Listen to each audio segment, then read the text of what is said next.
even in the beginning, when I confronted in maybe one or two leaders about this whole thing, the advice was to get rid of the baby because abort the baby because I'm not, I may not be with the person anymore, and it might be embarrassing when it comes out as a leader. But you know what? Embarrassing for who? Embarrassing for who? You tell me. I don't know. Chat Over Popcorn starts now. Welcome back to Chat Over Popcorn, where the conversations run deep. My name is Angela Ensa, your host for the show. Tonight's show is brought to you by Mex Studios.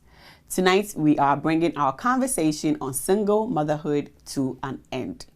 Over the past conversations, we have had some interesting, emotional, and deep conversation on single motherhood, as this topic is a sensitive one. As a society, we have to understand that these are human beings and we are all not perfect and we make mistakes, and we should not crucify individuals who find themselves in these situations, and we should be more compassionate towards whatever is it that they are going through, because the one thing that you say to these individuals could be the one thing that either lifts them up or break them down. Joining me to bring this conversation to an end is Patience Echampong, who is a single mother and a graduate student in public health. Welcome back to Chat Over Popcorn, Patience. Thank you, Angela. Thank you for having me as always. I'm always happy to be here. Good. What an amazing journey we have had over the past couple of weeks. Talking to you little by little, hopefully as a society, we are going to break the stigma that is associated with single motherhood.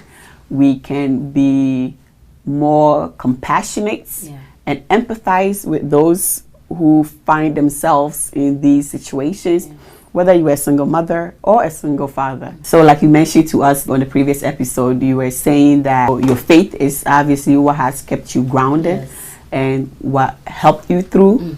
We want to talk more about this. My spirituality really helped me. Not the fact that I'm a leader, but the fact that I have a wonderful relationship with God. And my relationship with God is just between me and Him. Right. And He only knows how the relationship is.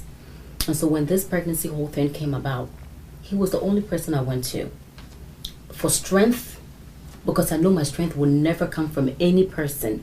Not saying that the encouragement, it doesn't matter, but I know where I draw my strength from. That's correct. So that really kept me going. Even when a point that I felt that, man, I just felt like, I felt like, you know what, this should just go away. Even in the beginning, when I confronted in maybe one or two leaders about this whole thing, the advice was to get rid of the baby because abort the baby because I'm not, I may not be with the person anymore, and it might be embarrassing when it comes out as a leader. But you know what? Embarrassing for who? Embarrassing for who? You tell me. I don't know. Embarrassing for who? Wow. And this is the word that we read all the time, that we all know that these children are gift. And that is one thing. When I found out I was pregnant, I said, you know what? God do not give any gifts just anyhow. His gifts are precious. So there's no way, and any embarrassment. Let me take all the humiliations you guys want to make it seem like I would carry this gift with pride. And his time is always on point. Yes. There's a reason why he came all the time. Yes. You know what? I felt like I was in the right mindset. I mean, I'm in my mid-30s, okay? I'm almost close to 40. So this is the time that God feels like, you know what? This is the time. And you know what? I'm so glad that God blessed me with this child. It was the right time. Only Him and I know what I was going through and the reason why He gave me this child. At some point, I'm a topic at the meetings. I'm a topic at, gatherings. But you know what? What is God saying? Right. Because the last time I checked, all the requests that I laid in sight of God, He still remembered me. He has not, there's not a single thing that I went in sight of God with and He's not delivered. Right. So the last time I checked, I know God is still interceding on my behalf. He still got you. So, and what a shame. What a shame that as Christians, we pass these judgments to the point that somebody would encourage you to abort the baby. This conversation right now, we are not talking about abortion or anything. We can engage in that conversation on a different topic right now. We are talking about single motherhood and the experience that Patience went through. Her experience is unique to her, and how church members, leaders of the church, would encourage you to abort just to save face. How shameful is that? How shameful is that? So, but nonetheless, I am so glad that your faith kept you grounded and you have risen above it, gotten through with it, doing fantastic, looking amazing. So as we bring our conversation to an end, okay, I want to dig a little deeper. I want to dig a little deeper. Again, going back to the stigma. Individuals out there are on social media and everywhere for that matter, preaching to people and advising and warning actually people to warning single guys to stay away from single mothers. We all have emotional baggage. But people think single mothers come with unique set of challenges. We're emotionally unavailable. Then let's go on. I don't want to sit here and be the one to tell everybody the issues that single mothers are faced with. Since you are in that cohort, I want you to talk to us about how this have affected your dating life, potential marriage proposal. Let's talk about that. It can be a struggle for many of us, I'll say, but for me personally, I'm more cautious.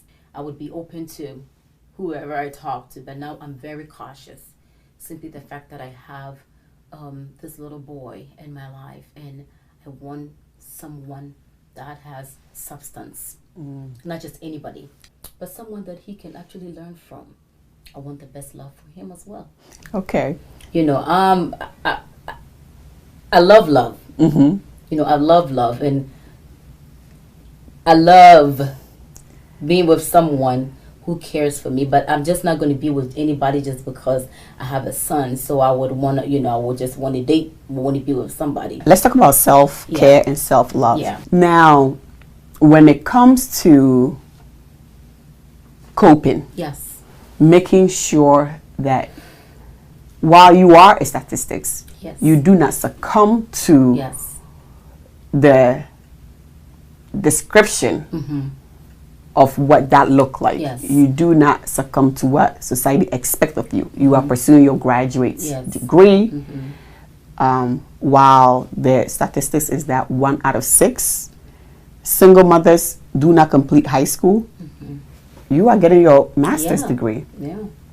So you are beating the odds, right? So talk to our audience, anyone who may find themselves in your situation, how you coped, how you've showed self-love to yourself, and how you've just taken care of yourself, really self-care.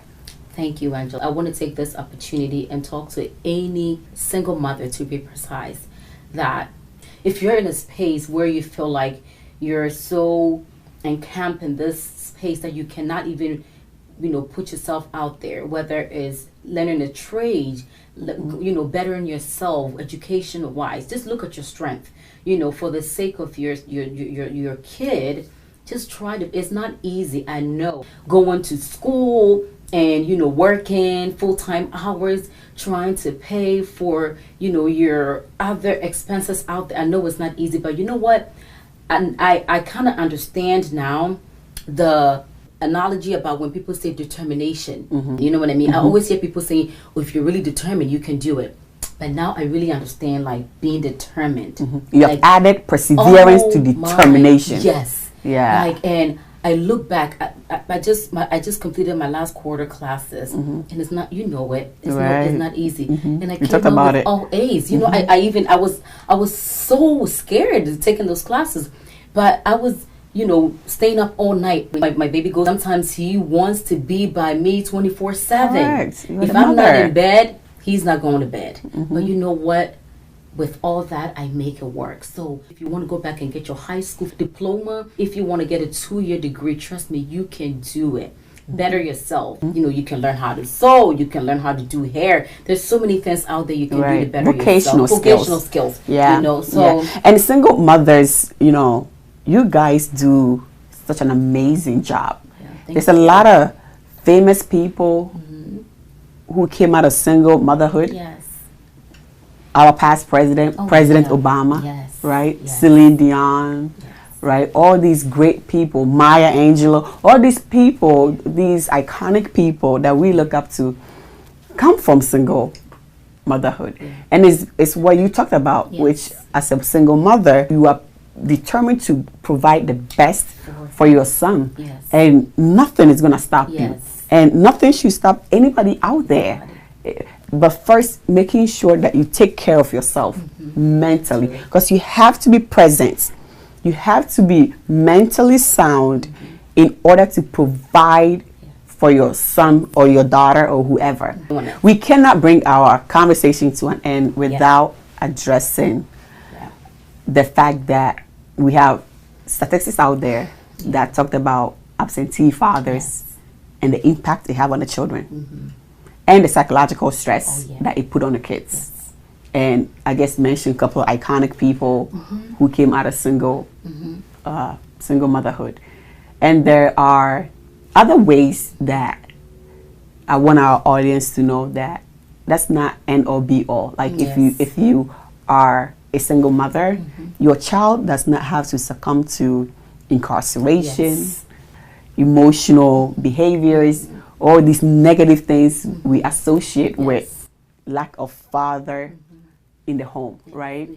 And some of it is basically, as a single mother, finding a guy, a father figure, maybe an uncle or a friend. You talked about you have a very close male friend. Other male figure in your life, non-romantic related, but just other males in your life that could be there for definitely. I have pastors or people like honestly, I would say my son is so blessed.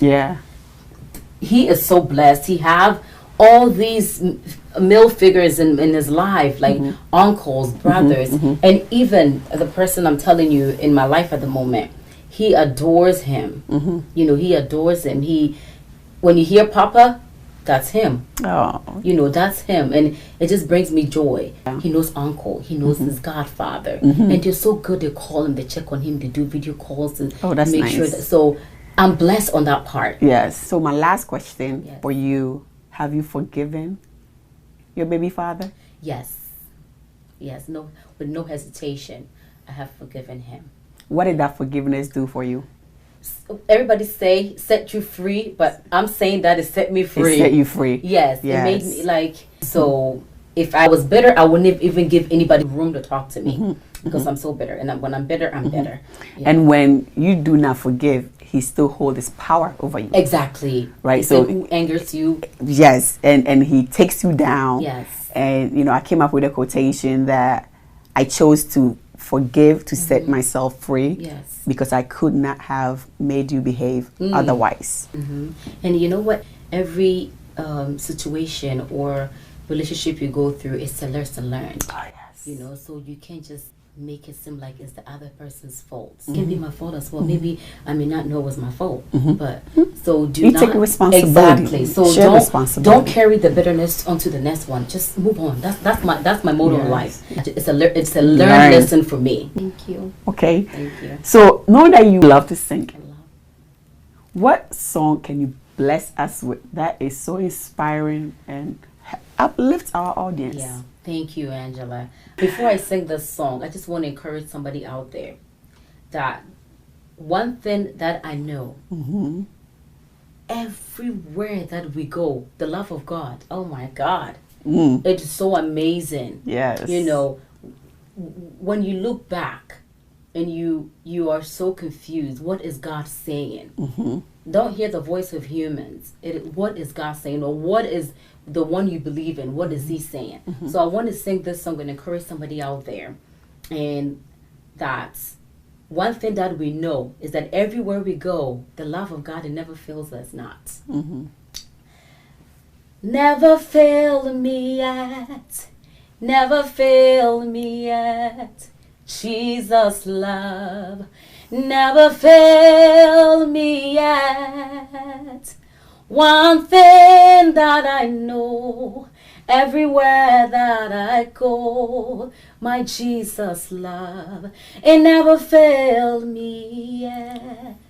One thing that we know is that everywhere that we go, our precious love of God, it never fails us not. Amen. Oh, Thank you. Bless you. Thank you. Oh my God. Thank you. Thank you for Thank you, blessing us Angela. with such an Thank you. amazing song. Thank you. I love that song. Thank you. I absolutely Thank you. love that song. Thank you And for I'm having so glad you came. Thank And I'm you. so glad you felt safe and trusted me with a sensitive topic like this, with this deep emotional journey that you've gone through over the past couple of years and still going through.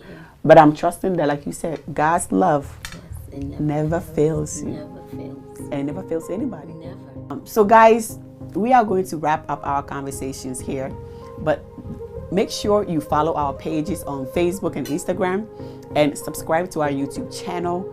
Check our channel for other videos.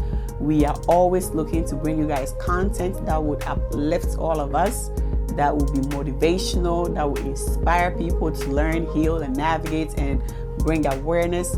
But most importantly, that will help all of us achieve wellness. So remember, our truths are best lit when we dare the moment. Thank you for watching. I will see you next time. Thank you for watching this episode. To continue with the conversation, subscribe to our YouTube channel and click the bell or notification button to be notified every time new videos get uploaded. Also, click thumbs up to like the video and follow